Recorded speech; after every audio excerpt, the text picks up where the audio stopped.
Actes des Apôtres, chapitre 26.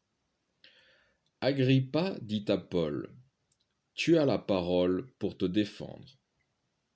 Alors Paul, étendant la main, prononça sa défense.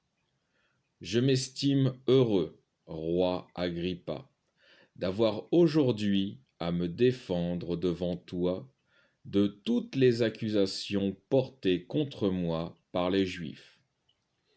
Surtout parce que tu connais les coutumes des Juifs et leurs controverses. Aussi, je te prie de m'écouter avec patience. Ma vie donc, dès ma jeunesse, telle qu'elle s'est passée depuis le commencement à Jérusalem, au milieu de ma nation, tous les Juifs la connaissent. Ils savent depuis longtemps s'ils veulent en rendre témoignage, que j'ai vécu en pharisien selon la secte la plus stricte de notre religion. Et maintenant je suis mis en jugement pour l'espérance en la promesse que Dieu a faite à nos pères, et dont nos 12 tribus, en servant Dieu sans relâche nuit et jour, attendent la réalisation. C'est pour cette espérance, ô roi, que les Juifs m'accusent. Pourquoi juge-t-on parmi vous incroyable que Dieu ressuscite des morts? Pour moi, donc, j'avais cru que je devais m'opposer grandement au nom de Jésus de Nazareth. C'est ce que j'ai fait à Jérusalem, et j'ai fait enfermer dans des prisons un grand nombre de saints. Les saints, c'est les chrétiens. En ayant reçu le pouvoir des grands prêtres. Et quand on les mettait à mort, j'apportais mon suffrage. Et par toutes les synagogues, sévissant souvent contre eux, je les forçais à blasphémer. Et dans l'excès de ma rage contre eux, je les poursuivais jusque dans les villes du dehors. C'est ainsi qu'allant à Damas, avec pouvoir et mandat des grands prêtres, vers le milieu du jour, je vis sur le chemin, ô roi, une lumière venant du ciel, plus éclatante que celle du soleil, resplendir autour de moi et de ceux qui voyageaient avec moi. Comme nous étions tous tombés par terre, j'entendis une voix qui me disait en langue hébraïque: Saul, Saul, pourquoi me persécutes-tu? Il t'est dur de régimber contre l'aiguillon. Et moi je dis: Qui êtes-vous, Seigneur? Et le Seigneur dit: Je suis Jésus que tu persécutes. Mais lève-toi et tiens-toi sur tes pieds, car je te suis apparu pour t'établir ministre et témoin des choses que tu as vues et de celles pour lesquelles je t'apparaîtrai encore, te tirant du milieu de ce peuple et des gentils vers lesquels je t'envoie pour leur ouvrir les yeux, afin qu'ils passent des ténèbres à la lumière et de la puissance de Satan à Dieu, en sorte que par la foi en moi, ils reçoivent la rémission des péchés et l'héritage avec les sanctifiés. Je vais faire une parenthèse.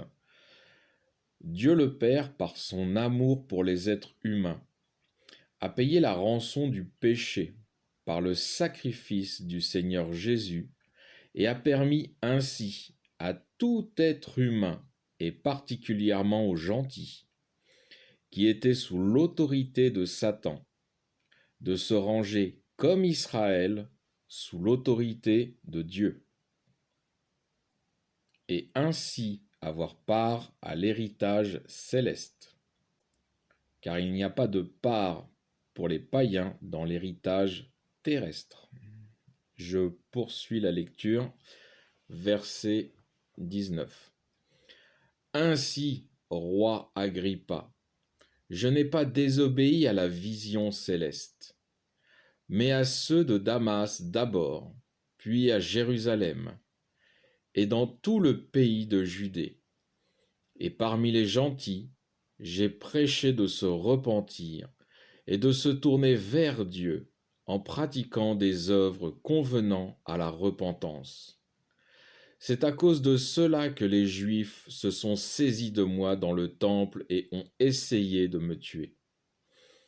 Ayant donc obtenu le secours de Dieu jusqu'à ce jour, je suis resté debout, rendant témoignage devant petits et grands, sans dire autre chose que ce que les prophètes et Moïse ont déclaré devoir arriver, que le Christ devait souffrir et que ressuscité le premier d'entre les morts, il annoncerait la lumière au peuple d'Israël et aux gentils. Comme il parlait ainsi pour sa défense, Festus dit à haute voix: Tu déraisonnes, Paul, ton grand savoir égare ton esprit.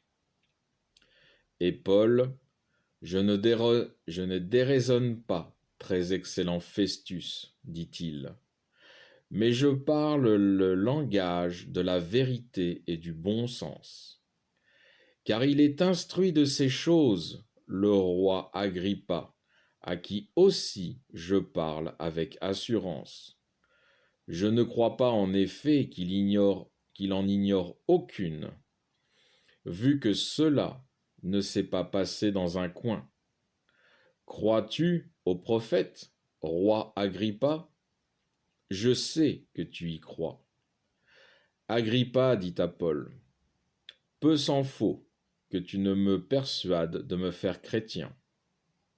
Et Paul reprit: Qu'il s'en faille de peu ou de beaucoup, plût à Dieu que non seulement toi, mais encore tous ceux qui m'écoutent en ce moment, vous deveniez tel que je suis, à l'exception de ces chaînes. Et le roi se leva, ainsi que le procureur, Bérénice et ceux qui siégeaient avec eux.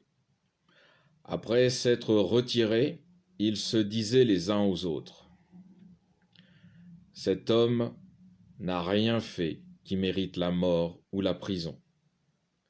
Et Agrippa dit à Festus: On pouvait le relâcher, cet homme, s'il n'en avait appelé à César. Fin du chapitre 26. Alors je vais faire quand même un petit point sur l'ensemble des actes des apôtres. Alors on peut voir que ceux qui causent des persécutions aux chrétiens, ce sont les adorateurs de Satan, qui font fonctionner avec leurs faux dieux une industrie lucrative. Voilà. Puis on a aussi les Juifs qui refusent le partage de l'héritage promis par Dieu avec les autres humains de la planète. Mais Dieu le Père, toujours plein de surprises, a caché à ce peuple juif, c'est ce qu'on verra plus tard, hein, je fais un peu d'avance là, mais qu'Abraham, celui de qui ils tiennent la promesse de Dieu, car c'est à Abraham que Dieu a fait la promesse, et le peuple juif, la descendance d'Abraham, n'en est que l'héritier en fait finalement, mais c'est pas Israël que Dieu a fait cette promesse, c'est à Abraham. Et donc Dieu a caché qu'il y avait une deuxième descendance d'Abraham. Dieu a suscité une descendance charnelle à Abraham, qui est Israël, mais il a suscité aussi une deuxième descendance à Abraham, qui est une descendance par la foi. Et c'est pour cela qu'avoir foi dans le Seigneur, et c'est pour cela qu'on nous demande d'avoir foi dans le Seigneur, parce que c'est par la foi que nous sommes sauvés. et c'est par la foi que nous sommes héritiers. Donc, c'est pour cela que d'avoir foi dans le Seigneur fait de nous les héritiers de la promesse céleste. Et nous verrons tout cela par la suite. Mais je voulais faire un petit point sur l'opposition, sur la persécution euh, des chrétiens. Voilà, cibler un petit peu ceux qui persécutent les chrétiens. Donc on a le diable qui lui s'oppose à ce que les chrétiens rentrent dans le royaume céleste. Donc les chrétiens, il y a des juifs devenus chrétiens, hein, et puis il y a des païens devenus chrétiens, c'est pas uniquement des païens. Donc là on a le diable qui s'y oppose, et, euh, et on a aussi eh bien les juifs qui ne veulent pas partager cet héritage, qui veulent être les maîtres et qui veulent garder pour eux seuls cet héritage, et s'opposent aussi aux chrétiens. Voilà, donc fin du chapitre 26.